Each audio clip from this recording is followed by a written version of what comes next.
Hello and welcome back to the Wasteland once again, everybody. Today we are going to be talking about more explosives in Fallout New Vegas. This time we're going to be going over all the placed explosives. So this list will include everything from the basic landmine all the way up to the very crazy ones like the mini nuke landmine.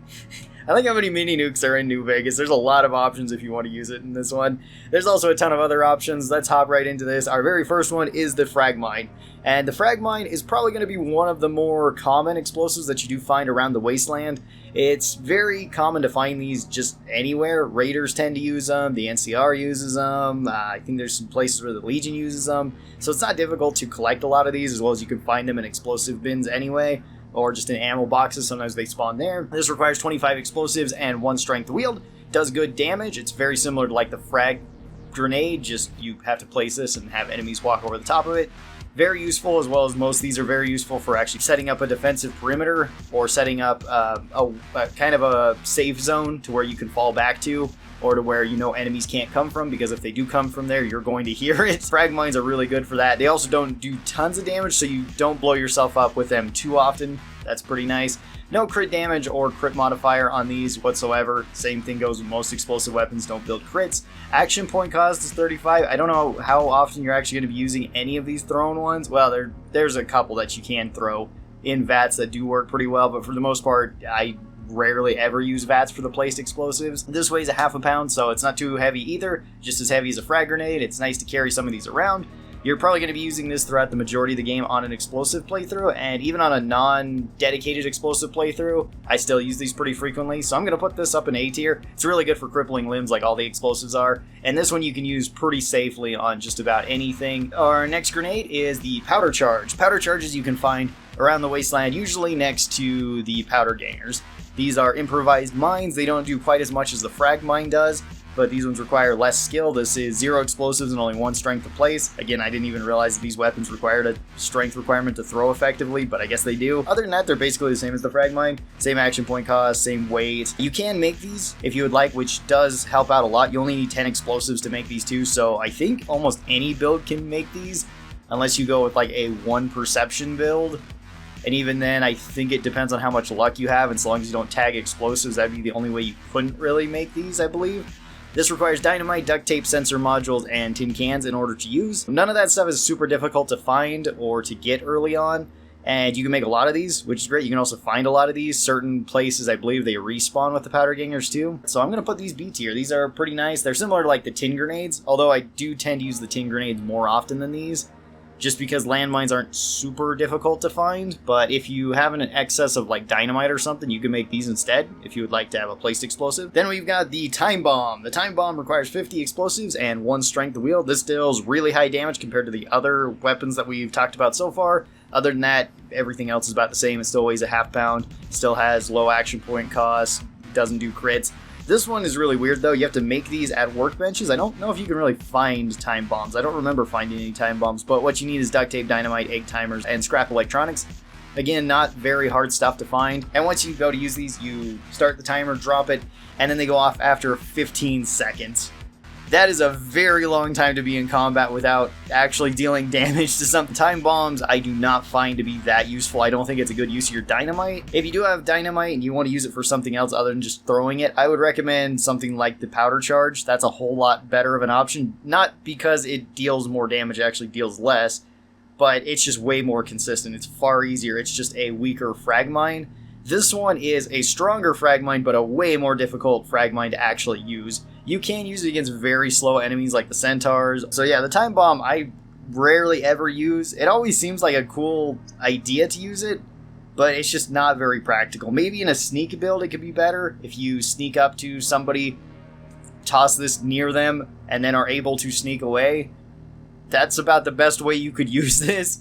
But outside of that, I don't think it's super great. So I'm going to put the Time Bomb into D tier. After that, we have the other Time Bomb. This is the Time Bomb High Yield. This one can only be got if you have the Mad Bomber perk. You do need to have that, so you do need the Gunrunner's Arsenal DLC. and you do need 45 explosives in order to get that perk, as well as you need 70 explosives just to make this one. This one requires all the same components that the regular time bomb does, but it requires an extra stick of dynamite, so you're going to be using a little bit more. This one deals way higher damage than even just the regular time bomb. It deals one of the most damage out of the weapons that we have here, but it still has the same problem. It still has a 15-second fuse on it, so you have to wait 15 seconds in order to use it. And I just don't find myself wanting to make these, especially when I can make something else like the powder charges or the tin grenades with my dynamite. I find that to be a much better use of my explosives than these, just because they're going to be more practical. So I'm also going to put this one into D tier because it's just not a grenade that I really find myself drawn to. It seems really cool. I like the idea and I like the way that it looks, but it just doesn't work out very well most of the time when you're using it. And then our next grenade is the Demolition Charge. Demolition Charge can be found in Dead Money. There's not a whole lot of these, and these are basically just Fragmines. They're just worse versions of Fragmines. They do the same amount of damage, they have the same cost, so they are 0 explosives and only 1 strength in order to wield. They cost, I think, the same action points, maybe slightly more. They weigh 1.5 pounds though, so they weigh 3 times the same as a Fragmine, but they do the exact same damage. They're all around just worse than that, but they are one of the few explosives that you can actually get in Dead Money.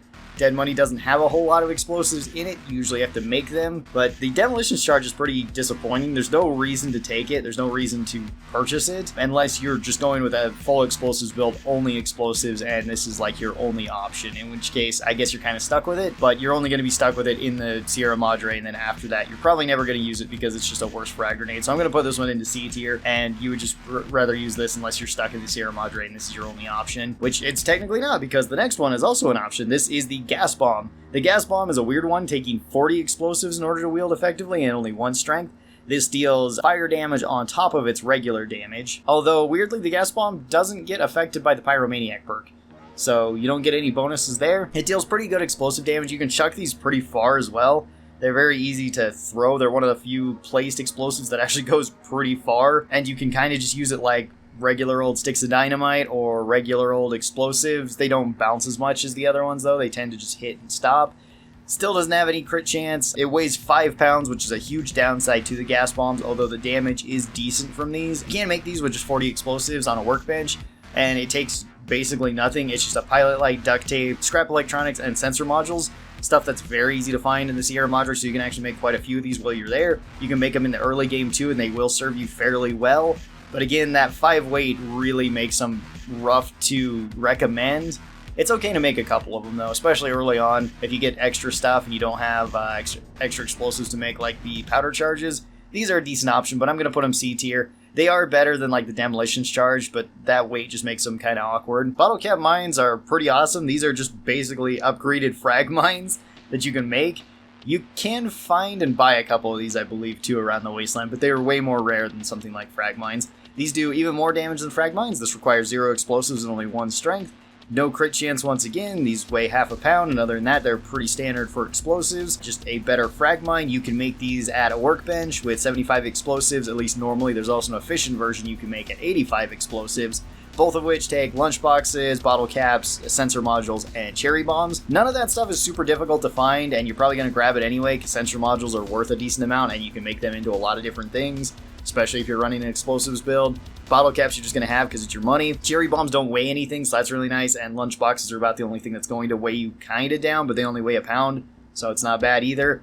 Bottlecap mines are awesome. If you can make them, they're really strong. They're just upgraded frag mines. You're probably not going to use them as often as the frag mines just because you pretty much have to make them, and their stuff can be a little bit more expensive, but I'm still going to put it S tier. The Bottlecap mine is pretty awesome in this game. Then we have the Pulse mine, which is up next. This one requires 50 explosives and 2 strength to wield. This one deals very low damage like all the pulse weapons, but it's very strong against robots. This one deals 200 damage to any sort of robot outside of Big Mountain, 100 bonus damage to anything that's inside Big Mountain, at least that's a robot, and then 80 damage to power armor. Really good for dealing with those enemies. I don't like this as much as I like the pulse grenades for dealing with them, just because you can't easily use this against turrets.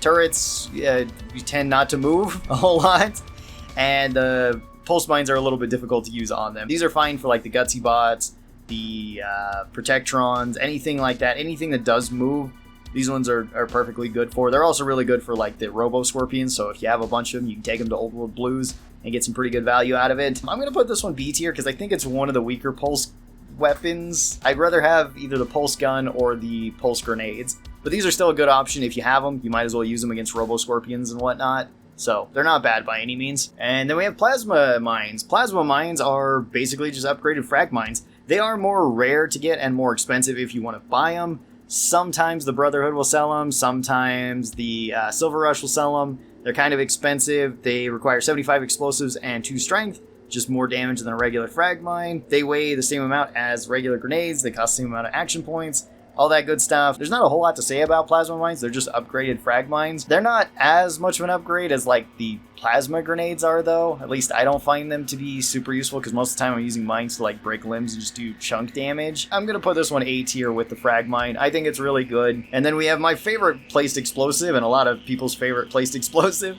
This is the microfusion cell cluster.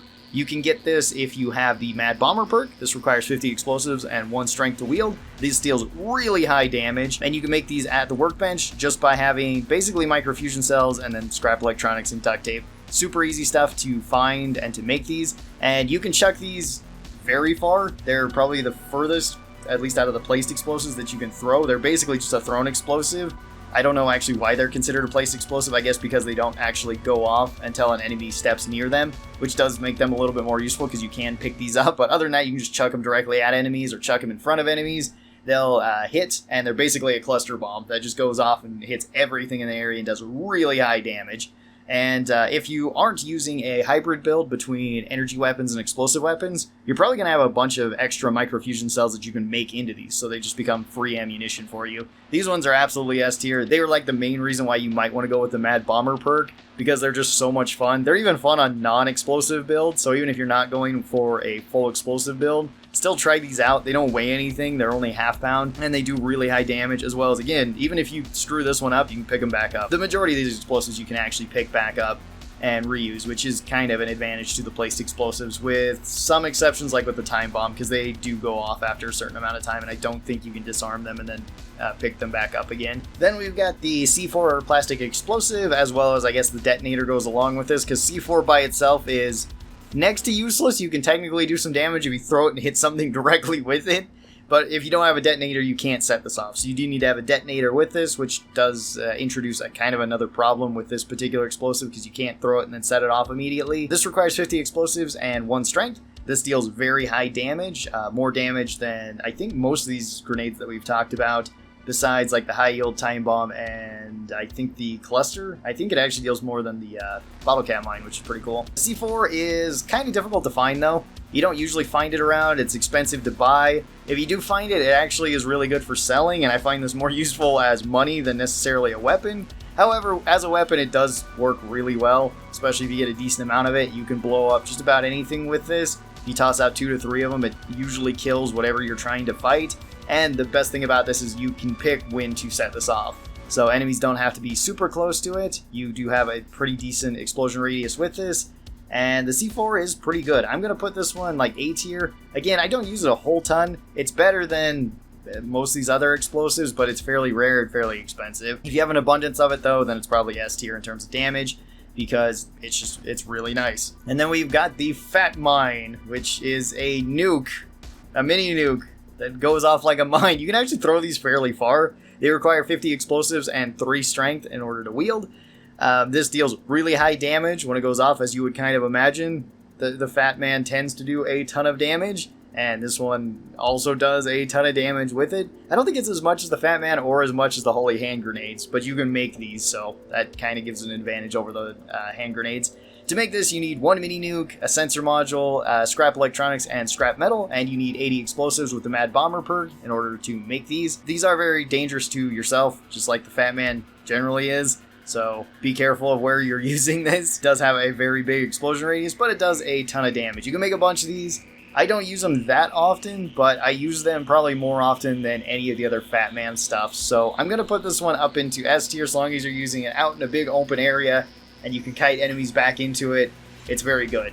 you're trying to use it indoors, you're probably going to blow yourself up just like with all the Fat Man related stuff. Oh yeah, and these are kind of heavy too. They weigh 3¼ pounds. And then for our final explosive, we have the Satchel Charge. You find these in Lonesome Road. You can find these fairly often, and they are extremely dangerous in the Lonesome Road because even at like max level with max armor and toughness and everything stacked on top, these can still at least half health you. Even on like the normal difficulty, they do a ton of damage. On the very hard difficulty, they are extremely scary, and they have very short fuses on there, so it's very difficult to disarm them. This requires 50 explosives and 4 strength. These do really high damage. I think the same as the bottlecap mine, or a little bit higher than the bottlecap mine. These technically weigh slightly more than some of the other explosives. Rather than a ½ pound, this is 3/4 pound. Can still be affected by pack rat, which is pretty nice. And probably the most awesome thing about the Satchel Charge, though, is that you can just make them, and they're super easy to make, so they're really good for an explosive run. You only need 25 explosives to make this, and you don't even need Mad Bomber to do this. And then you just need lead, pistol powder, scrap electronics, and sensor modules. Again, really simple stuff to find, especially in the early game. Satchel Charges are definitely going to be like a go-to for making, same with the microfusion cluster. And these ones are probably going to be S tier too. They're really good. Typically when I'm making explosives, I tend to prioritize like the cluster, the Satchel Charge, the bottlecap mine, and then like something like the powder charges because they're pretty cheap and easy to make early on. And then I'll usually just go with like frag mines. The rest of these mines I might use throughout a playthrough, but I'm only going to hold on to a couple of them. And some of them, like the C4, I'm probably just realistically going to sell for money anyway. Thank you guys so very much for watching this. Tell me your thoughts on all the placed explosives down in the comments below. I'd love to hear them. And I hope you guys have a great rest of your day, and I'll talk to you next time. Bye-bye!